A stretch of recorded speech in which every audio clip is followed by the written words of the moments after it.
और डॉक्यूमेंटेशन है उसको कैसे हम अपडेट करेंगे उसके विषय में जानेंगे।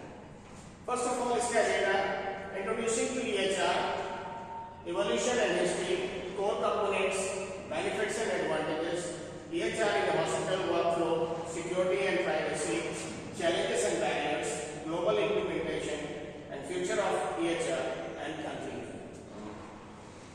First of all, what is an electronic health record? Electronic health record क्या होता है? An electronic health record is a real-time, patient-centered digital version of a patient's medical chart, instantly accessible and securely shared among authorized clinicians across care settings. ठीक है, तो EHR होता है electronic health record होता है एक real time patient centred digital version of patients medical chart. तो patient का जो मेडिकल चार्ट होता है डिजिटल फॉर्म में वो रियल टाइम में वो जो है उसको हम EHR कहते हैं और ये इंस्टेंटली एक्सेसिबल है, किसी भी समय आप इसको देख सकते हैं और साथ में शेयर भी कर सकते हैं जो इसके ऑथराइज्ड क्लिनिशियंस हैं उनसे रिलेटेड जिनको भी जो भी इस केस से जुड़े हुए उनको ये चीजें एक्सेस हो सकती है। इसमें digital records replaces paper charts with structured searchable digital data, तो इसमें पेपर की जरूरत नहीं है और सर्चेबल डेटा होता है। Interoperable seamless data sharing, maximum जितना आप इसमें शेयर कर सकें हॉस्पिटल में, लैब्स में या फार्मेसीज में। रियल टाइम एक्सेस, इसमें आप रियल टाइम एक्सेस कर सकते हैं up to date patient info instantly at point of care. Next secure and private encryption, audit trails and role based access control इसमें हम कर सकते हैं। Evolution of electronic health records 1960s में first hospital computer system generate हुआ था। 1991 में उसको लंबे समय बाद IO report on computer patient records. 2009 में हाईटेक act 30 billion incentive program generate किया गया था। 2024 में AI powered EHR and global interoperability हुई। 1972 में प्रॉमिस फर्स्ट EHR सिस्टम, 2004 में US mandates national wide EHR and 2014 में 50% plus US hospital adopt certified EHR system. तो ये जो डेटा आपको बता रहा हूँ यूएस बेस्ड है, तो ये इस तरीके से धीरे धीरे करके अपग्रेड हुआ और EHR का यूज काफी कुछ हो रहा है। And 6 decades of innovation from handwritten charts to AI driven clinical intelligence। अभी मेडिकल में बहुत सारा जो है AI से रिलेटेड और जितना भी डिजिटल एडवांसमेंट है वो इस फील्ड में काफी ज्यादा हो रहा है और वो इफेक्टिव भी है। 4 components of an EHR system, patient demographics, उसमें क्या क्या आएगा, name, date of birth, address, insurance and ID. ठीक है, फिर उसके बाद क्लिनिकल नोट्स में SOAP notes, progress notes, discharge summaries, lab diagnostics में test results, imaging reports and pathology, medication management में प्रिस्क्रिप्शन, डोजेज और एलर्जी अलर्ट्स, CPOE में ऑर्डर एंट्री में डिजिटल फिजिशियन ऑर्डर्स और लैब्स, मेड्स मतलब मेडिसिन्स और radiology, clinical decision support में evidence based alerts, diagnostics tools, patient portal में patient access to reports, appointments and messaging. Next is billing and coding में ICD या CPD coding, insurance claims, NRCM and analytics में and reportings में population health dashboards and compliance metrics. तो ये इस तरीके से 9 स्टेप में पूरे पेशेंट का डिटेल आपको एक जगह ही मिल जाएगा। Benefits and advantages of EHR, 86% reduction in medical errors, 86% केसों में मेडिकल एरर्स कम हुई है। 30% डिक्रीज इन डुप्लीकेट टेस्ट में 30% कमी हुई है। Almost 8.1 billion annual US cost saving हुआ है। 50% फास्टर इन्फो रिट्रीवल, आपको दोबारा कोई सूचना चाहिए तो आप इमीडिएट उसको एक्सेस कर सकते हैं। क्लिनिकल बेनिफिट्स क्या है, enhance patient safety and reduce error, obviously safety और रिड्यूस एरर्स करेगा। Instant access to complete patient history, जल्दी से आपको पेशेंट की पूरी हिस्ट्री मिल जाएगी। स्ट्रीमलाइन क्लिनिकल वर्कफ्लोस, जो भी क्लिनिकल वर्कफ्लोस है वो एक जगह आपको सारा सिस्टमैटिक मिल जाएगा। इंप्रूव्ड केयर कोऑर्डिनेशन और बेटर क्रॉनिक डिजीज मैनेजमेंट, जो क्रॉनिक डिजीज है लंबे समय से कोई चीज चली आ रही है तो पिछला अगर डेटा मेंटेन है तो उस डेटा के बेसिस पे आगे आप अभी पेशेंट प्रोसेस करके पिछली हिस्ट्री से कोरिलेट करके आगे का मैनेजमेंट प्लान कर सकते हैं। ऑपरेशनल बेनिफिट्स में work and administrative burden, accurate billing and medical coding, real-time clinical decision support, population health analytics and regulatory compliance and audit trails. तो ये सारी चीजें आपको इसमें ऑपरेशनल बेनिफिट्स में मिल जाएंगी. Next is EHR in hospital workflow. पहला patient registration, number 2 triage and assessment, vitals, chief complaint and initial evaluation. पहले वाले में डेमोग्राफी इंश्योरेंस कंसेंट हो गया. नंबर 3 क्लिनिकल कंसल्टेशन में EHR review CPO clinical notes जो हमने पहले बताया था लैब एंड इमेजिंग ऑर्डर्स में. Results are to link to patient record, treatment and medication, e prescriptions, therapy plans and discharge and follow up the discharge summary and referral portals access. EHR integration points, emergency department, rapid FHIR based patient lookup at triage, pharmacy में automated e-prescription and drug interaction alerts, laboratory में results auto-populated with critical value alerts and patient portal में scheduling, result access and secure messaging. तो एक तरीके से emergency, laboratory, pharmacy और patient portal चारों जगह पे आपके डेटा की अवेलेबिलिटी होती है और जिस डिपार्टमेंट से रिलेटेड कोई भी अगर कोई अलार्मिंग स्टेट है तो वो वहाँ पे ऑलरेडी मेंशन रहता है, जिसकी वजह से क्या होता है कि आपको अलग से लेकर के जैसे फार्मेसी में आपका प्रिस्क्रिप्शन ऑलरेडी पहुंचा हुआ है तो आपको लेके कुछ नहीं जाना, you just go there and they have intent that and you will get the medication from that place. अब कोई एलर्जी है, कुछ चीजें और है तो वो उसमें मेंशन रहती है तो उनके हिसाब से सेफ्टी मेजर्स को ध्यान रख के आपको चीजें दी जाएगी. लेबोरेटरी में भी ऑलरेडी पहले से चीजें मेंशन की हुई हैं, आपको जाना कुछ नहीं लेकर के वहाँ पर चीजें होती हैं और अपने आप आपको रिपोर्ट सबमिट हो जाती है. तो इस तरीके से इसके बेनिफिट्स कई सारे आपको दिखाई देंगे. सिक्योरिटी, प्राइवेसी एंड कंप्लायंस में data encryption, HIPAA compliance, role based access control, GDPR या HL7 FHIR, audit trials and breach detection, ये सारी चीजें जो है वो इसमें सिक्योरिटी, प्राइवेसी और कंप्लायंस में होती है. डेटा एंट्री में AES 256 Act and TLS 1.3 transit for all PHI. HIPAA में technical, administrative and physical safeguards mandate by law, ये HIPAA फॉलो होता है. Role based access control में clinicians see only data relevant to their patient list. ठीक है. GDPR, European Data Protection and Global Interoperability Frameworks.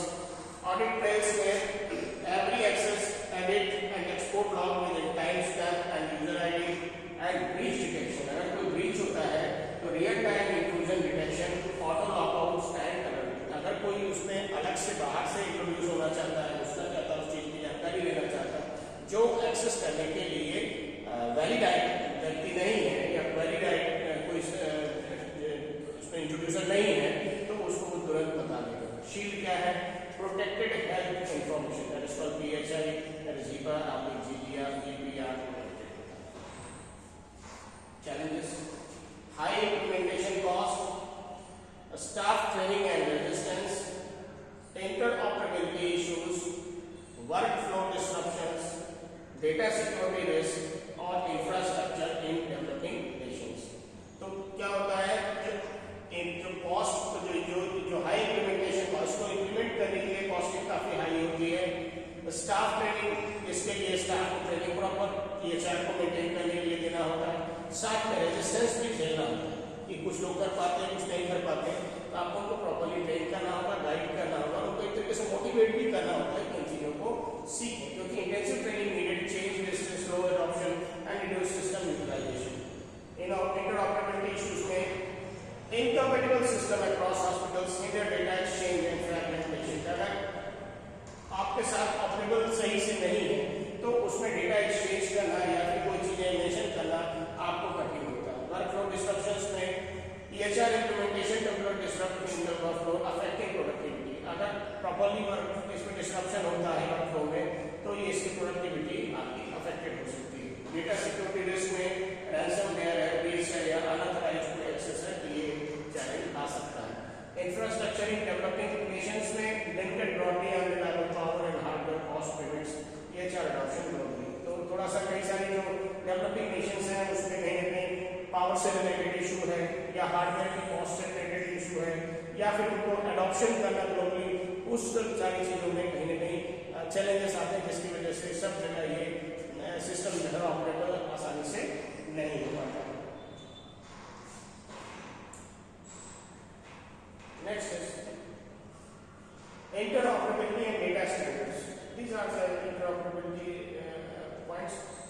EHR interoperability hub, then CCT, CCTA, Loin Lab Ports, ICD-10 and SNOMED and HL7FHIL. तो ये interoperability data standards mention किए गए हैं. Standard-based interoperability ensures patient data flow seamlessly between hospitals, specialists, lab, pharmacies, and institutes.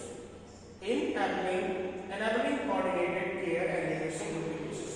एक EHR जो hub है वहां से अलग अलग डिपार्टमेंट्स को आपकी इंफॉर्मेशन अलग अलग डिपार्टमेंट्स में, जैसे आपका स्पेशलिस्ट के पास जाना है या लैब के पास या फार्मेसी के पास या इंश्योरेंस के पास, सब जगह आपकी जो स्पेसिफिक हिस्ट्री है, डॉक्यूमेंटेशन है, ट्रीटमेंट मैनेजमेंट है, वो सारी चीजें सब जगह एक साथ अवेलेबल है. जिस जगह पे जैसी नीड होती है उसको सिर्फ मेंशन करना होता है और वहां से वो चीजें सर्विसेज आपको मिल जाती है. And this is global EHR implementation, US, UK, Germany, Australia, India and Singapore. जब इसमें आप देखेंगे तो हमारे देश में अभी उस स्तर पे चीजें नहीं है EHR implementation, लेकिन इसको अपग्रेड किया जा रहा है डे बाय डे. जैसे जैसे टेक्निक्स का टेक्नोलॉजीज का अपडेशन हो रहा है वो चीजें और अपग्रेड होती चली जाएंगी.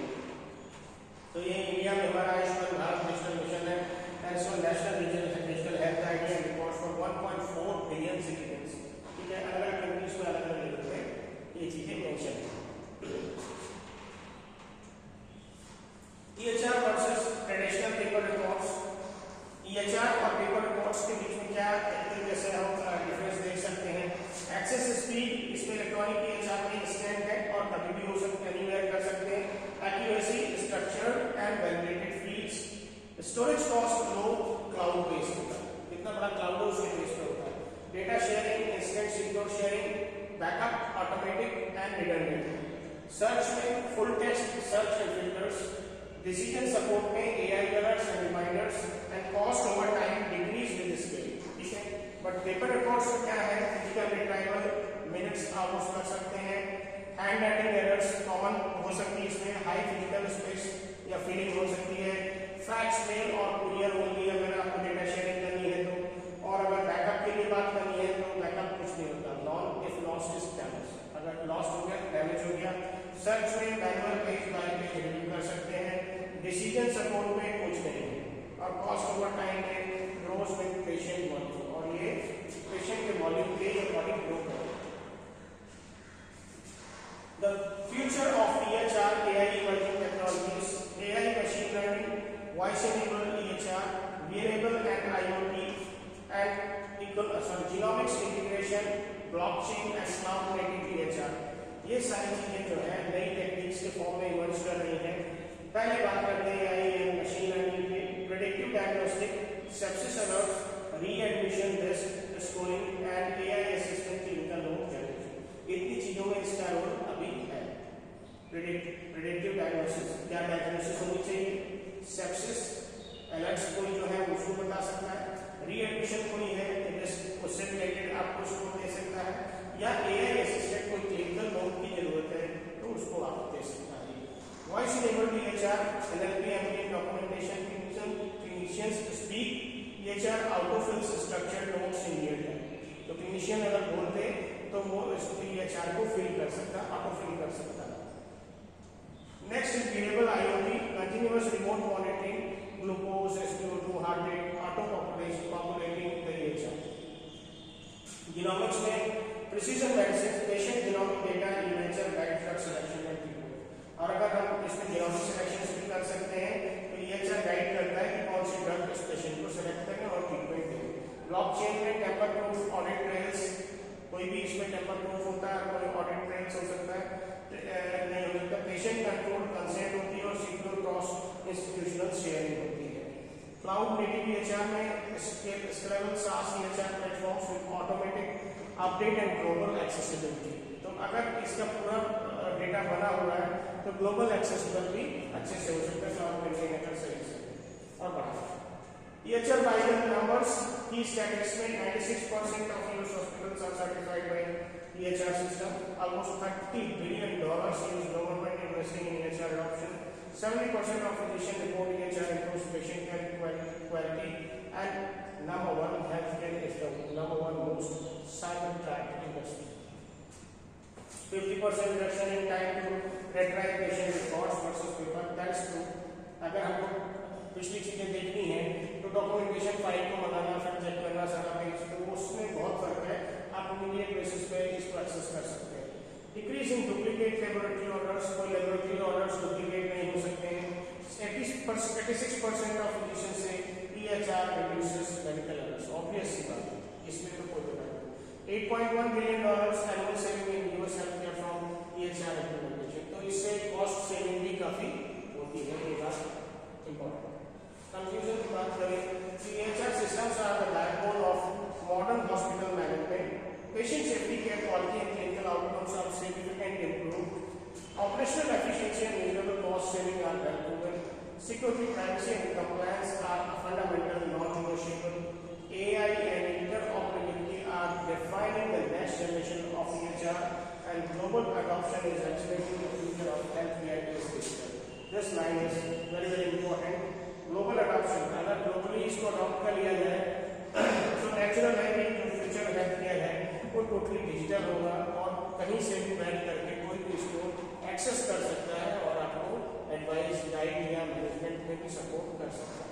की टेकअवेज में EHR is no longer optional. It is the standard of care for 21st century hospitals. This line should be noted. EHR is no longer, ये ऑप्शनल नहीं है. It is the standard of care.